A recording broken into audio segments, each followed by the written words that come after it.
Toda pessoa nascida no Brasil, em algum momento da sua vida, faz essa pergunta: por que esse país deu errado? Onde foi que erramos? Temos uma área similar aos Estados Unidos, mais ou menos o mesmo tempo de história, uma população que hoje é um pouco menor, mas durante a maior parte da história estava mais ou menos do mesmo tamanho, uma terra mais rica em minérios que as deles, os mesmos problemas históricos de ser colônia europeia, brigas com índios, a terrível chaga da escravidão, com tantas coisas em comum. Como acabamos em lugares tão diferentes? Qual foi o fator que fez a diferença? Uma parcela significativa das pessoas culpa o colonialismo por isso. O fato de que nossas riquezas teriam sido roubadas pelos europeus, que são hoje absurdamente ricos, nos deixando nessa situação ruim que estamos hoje. Se você viaja pela Europa e observa as riquíssimas igrejas e obras de arte decoradas com ouro, pode ter certeza que uma parcela significativa desse ouro veio do Brasil, da região de Ouro Preto e Mariana, que por muitos e muitos anos, no nosso período colonial, nós fomos disparados os maiores produtores de ouro do mundo. Boa parte do ouro que adorna a Europa veio do Brasil.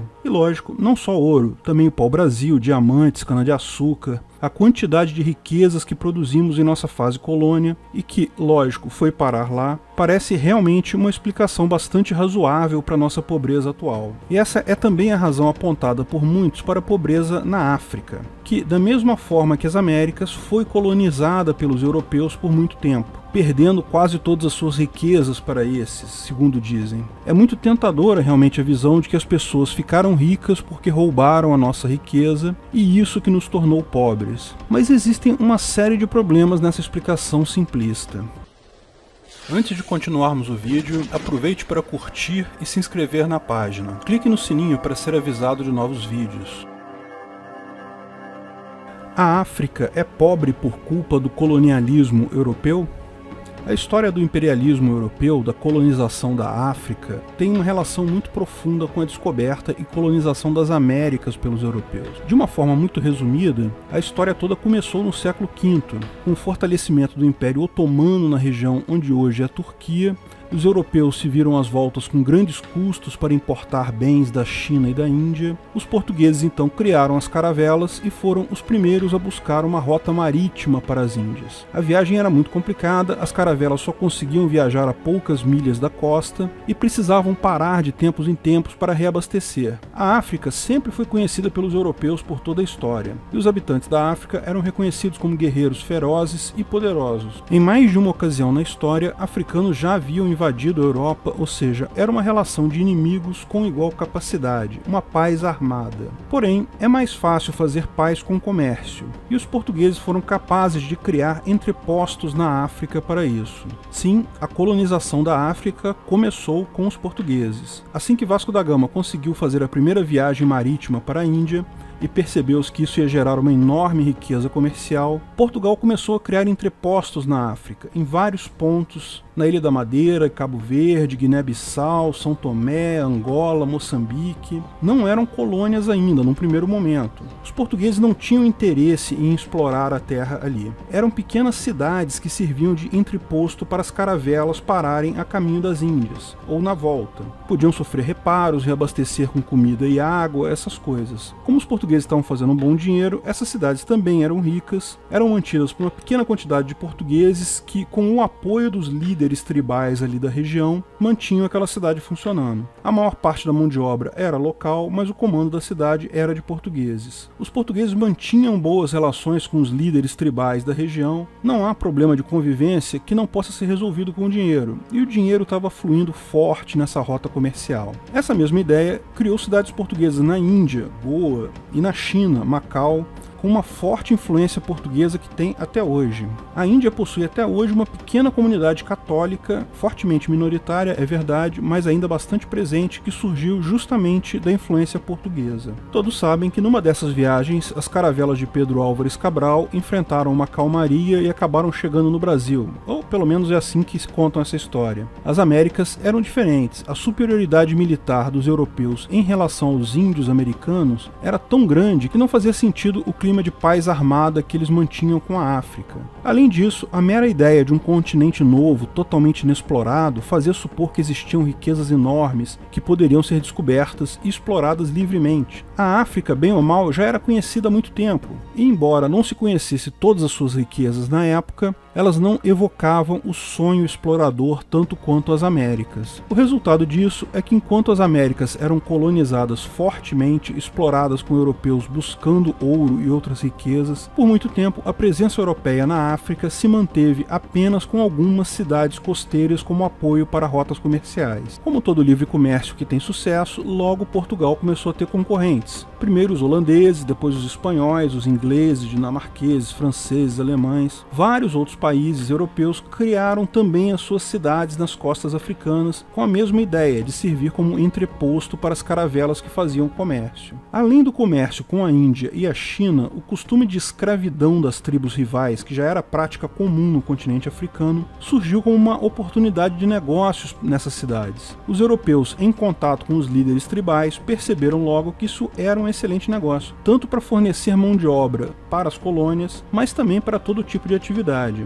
O comércio de escravos cresceu significativamente nos anos seguintes, com a maior parte desses escravos vindo parar no Brasil. Falamos sobre essa história triste no vídeo de quanto é sua dívida histórica. Pode-se apontar a clara falta de ética do comércio de escravo, mas os europeus não impunham isso à força sobre as lideranças africanas. Tratava-se de uma questão cultural que já existia na região. Também é importante apontar que foi o Império Britânico que iniciou uma cruzada mundial pelo fim da escravidão, não apenas em suas colônias, mas também em colônias de outros países europeus e até em países africanos. Mas até o século XIX, o contato dos europeus com os africanos ainda era feito meramente através dessas cidades costeiras, entrepostos comerciais, em que os europeus faziam negócios com os líderes locais sem nenhuma pretensão de colonizar a terra. Não queriam realmente governar a África. Países europeus perderam suas colônias na América entre os séculos XVIII e XIX, mas mesmo assim ainda permaneciam com pouca interferência na África. O que mudou tudo foi a Revolução Industrial. Países industrializados da Europa cresceram rapidamente em riqueza com a industrialização, e isso permitiu também um aumento significativo e melhoria das armas e de todo o aparato militar desses países. Além disso, as indústrias precisavam de recursos naturais e mercados para vender seus produtos. Em determinado ponto, os países europeus se viram limitados em seu crescimento pelos recursos da Europa e pelo mercado consumidor da Europa. Usando como uma bela desculpa a sua cruzada pelo fim da escravidão, a Inglaterra começou o processo de efetivamente ocupar as terras e governar partes da África. Ou seja, criou-se essas colônias com a ideia de que era para acabar com o costume da escravidão. Outros países logo seguiram essa liderança, iniciou-se uma guerra entre europeus por quem controlaria mais partes da África. Os países europeus vendiam a ideia que eles queriam administrar melhor a região e, lógico, ganhar acesso tanto aos recursos naturais do continente quanto ao mercado consumidor, ao mesmo tempo que melhoravam a qualidade de vida do povo, que naquela época vivia sim em uma organização tribal com baixíssimo grau de industrialização e civilização. Os países que tinham entrepostos já tinham contato com os chefes locais, rapidamente convenceram, seja com argumentos, seja com armas, e tomaram o poder de todo o continente em pouco tempo. Houve algumas poucas exceções. A Abissínia, hoje Etiópia, foi uma das poucas regiões que permaneceu autônoma sob o controle de africanos. Houve uma breve colônia dos Estados Unidos na África chamada Libéria, mas foi uma experiência muito rápida. No final, o que predominou foi o domínio europeu. Esse domínio durou um tempo relativamente pequeno, muito menos tempo que a colonização da América, visto que se iniciou no século XIX e terminou em meados do século XX. O fato é que muito da pouca estrutura que a África tem hoje foi construído exatamente nesse período pelo investimento europeu. Que os europeus levaram muitas das riquezas minerais e vegetais da África, não tenha dúvida, mas também foram eles que organizaram muito da estrutura desses países. A maior prova disso é que esses países, mesmo após terem se tornado independentes, mantiveram em boa parte as fronteiras e estruturas criadas pelos europeus. Não se trata de menosprezar a capacidade dos africanos. Em termos de capacidade mental, intelectual, social, eles têm a exata mesma capacidade que todos os demais povos humanos, mas é um fato que a estrutura econômica deles, antes dos europeus começarem a colonização, era muito mais precária. E por que a Europa se desenvolveu muito mais que a África nesse mesmo período, nesse período antes da colonização? Que a estrutura econômica da Europa era melhor que a da África nesse período? Afinal, a capacidade intelectual e social dos europeus é a mesma dos africanos. Existem várias teorias para isso, mas a principal explicação é a geografia do continente, que tem um papel central aqui. Pelo menos essa é a teoria que me parece mais sólida. A África é um conjunto de terras com climas muito diferentes, vários microclimas segmentados ao longo de todo o continente. Climas similares geram culturas similares. Na Europa e na Ásia, grandes extensões de terra com o mesmo clima levaram ao surgimento de um sem número de povos com culturas similares que faziam facilmente comércio entre si, com muito mais facilidade, têm muito mais contato entre si e com isso criam uma sinergia econômica e social muito grande. Fácil ver que todos os grandes impérios na Ásia e na Europa surgiram justamente nessas faixas de clima similar. O Império Chinês, os vários impérios indianos, o Império Mongol, na Europa o Império Romano. Sem uma grande extensão de terras com o mesmo clima, a maior parte da África ficou fechada em uma estrutura tribal, em que cada tribo fazia comércios apenas com poucas tribos próximas que compartilhavam o mesmo microclima ali, a mesma região climática. Embora o Egito e Cartago tenham se formado sim grandes impérios, chegaram até a conquistar a Europa em determinado ponto, justamente se trata de uma das poucas áreas com clima homogêneo na África, o clima mediterrâneo, e jamais foram muito longe disso para baixo por causa da barreira do Saara. Esse motivo é similar ao apontado para a superioridade europeia sobre os povos das Américas, que explicamos no vídeo O Livre Mercado é Sempre Moral? A África já começou numa desvantagem econômica devido à sua geografia. Claro que houve sim um dreno de recursos no período colonial, não se nega que isso tenha existido. O ponto é que esse não é a questão determinante. Esse dreno de recursos é muito menor do que se supõe e infinitamente menor do que as economias atuais desses países africanos. Portanto, não faz sentido culpar essa pequena diferença lá atrás pela enorme diferença atual. Mas é um fato que a estrutura econômica deles, antes da chegada dos europeus, era muito mais precária e que esses trouxeram boa parte da tecnologia e conhecimento necessários para o desenvolvimento desses países. No final, o resultado da soma entre o que foi retirado em termos de riqueza e o que foi fornecido em termos de riqueza e conhecimento sempre vai ser uma questão aberta a debate. Até porque não haviam estatísticas e medições confiáveis então. Mas mesmo supondo que retiraram muito mais do que trouxeram, se comparado ao total da riqueza gerada nessas regiões, esse valor sempre será uma fração muito pequena, porque a grande quantidade de valor que é gerado em um povo é devido ao trabalho desse povo, não devido a riquezas minerais ou recursos naturais existentes. Essas riquezas são significativas para uma pessoa, para um grupo pequeno, mas não fazem tanta diferença quanto medidas face ao valor gerado pelo trabalho de todas as pessoas em uma grande região. O grande erro que é cometido pelas pessoas que culpam a riqueza dos países europeus pela pobreza dos países africanos é a antiga e persistente ideia de que economia é um jogo de soma zero. Jogo de soma zero é um termo que se usa em teoria dos jogos para uma situação em que, dependendo das escolhas que as pessoas façam, alguns vão ganhar, outros vão perder, mas a quantidade total de riqueza para todos é fixa, é um valor fixo. Já falamos muito sobre teoria dos jogos no vídeo O Equilíbrio de Nash refuta o anarcocapitalismo, mas o que é importante notar é que a economia não é um jogo de soma zero. Se a economia fosse um jogo de soma zero, lógico que, para alguém ser rico, outros precisariam ser pobres. Mas não é. Todos podemos prosperar juntos. A prova mais cabal disso é que, no mundo todo, o número de pessoas tem crescido e a riqueza total de todas as pessoas também aumentou. Sim, ainda há muita desigualdade no mundo, muita gente pobre,